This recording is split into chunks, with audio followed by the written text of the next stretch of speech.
పారిశ్రామిక సేవా రంగాలతో పాటు అన్ని సెక్టార్లలో విస్తరించే సత్తా హైదరాబాద్ నగరానికి ఉందని అంతర్జాతీయ దిగ్గజ పారిశ్రామిక సంస్థ ఫాక్స్కాన్ చైర్మన్ యంగ్ లియూ అన్నారు. త్వరలోనే తన బృందంతో కలిసి హైదరాబాద్ను సందర్శిస్తానని తెలిపారు. ఢిల్లీలో ముఖ్యమంత్రితో సమావేశమయ్యారు. ఫోర్త్ సిటీపై రేవంత్ రెడ్డి విజన్ను యంగ్ లియూ కొనియాడారు. ఫాక్స్కాన్ చైర్మన్ యంగ్ లియూ నేతృత్వంలోని బృందం ఢిల్లీలోని ముఖ్యమంత్రితో సమావేశమైంది. హైదరాబాద్ చరిత్ర, పారిశ్రామిక సంస్థల విస్తరణకు ఉన్న అనుకూలతలను సీఎం రేవంత్ రెడ్డి ఫాక్స్కాన్ బృందానికి వివరించారు. 430 ఏళ్ల కింద పునాది రాయి పడిన హైదరాబాద్ కాలక్రమంలో 3 నగరాలుగా అభివృద్ధి చెందిన తీరును తెలిపారు. ప్రభుత్వాలు మారినా పారిశ్రామిక అభివృద్ధిలో వైరుధ్యాలు లేకపోవడంతోనే హైదరాబాద్ వేగంగా పురోగతి చెందుతోందన్నారు. అంతర్జాతీయ విమానాశ్రయం, outer ring road, regional ring రోడ్తో పాటు హైదరాబాద్కు ఉన్న అన్ని అనుకూలతలను రేవంత్ రెడ్డి ఫాక్స్కాన్ ప్రతినిధులకు వివరించారు.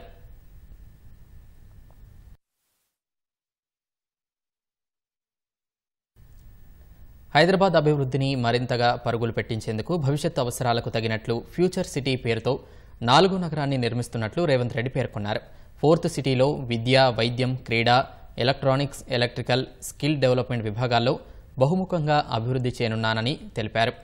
ప్రస్తుత ప్రపంచానికి అవసరమైన నైపుణ్యాలను యువతకు అందించేందుకు యంగ్ ఇండియా స్కిల్ డెవలప్మెంట్ యూనివర్సిటీని ప్రారంభిస్తున్నామన్నారు. స్కిల్ యూనివర్సిటీకి ఆనంద్ మహీంద్రాను చైర్మన్గా, శ్రీ నివాసరాజును వైస్ చైర్మన్గా నియమించామని తెలిపారు. ప్రభుత్వం తరపున సంపూర్ణ సహకారం అందిస్తామని హామీ ఇచ్చారు. ఫోర్త్ సిటీలో పెట్టుబడులు పెట్టాలని ఫాక్స్కాన్ను ఆహ్వానించారు. పారిశ్రామిక రంగానికి ప్రభుత్వం ఇస్తున్న ప్రోత్సాహకాలను, ఇటీవల అమెరికా, దక్షిణ కొరియా పర్యటనల వివరాలను ఐటీ శాఖ మంత్రి శ్రీధర్ బాబు ఫాక్స్కాన్ బృందానికి వివరించారు.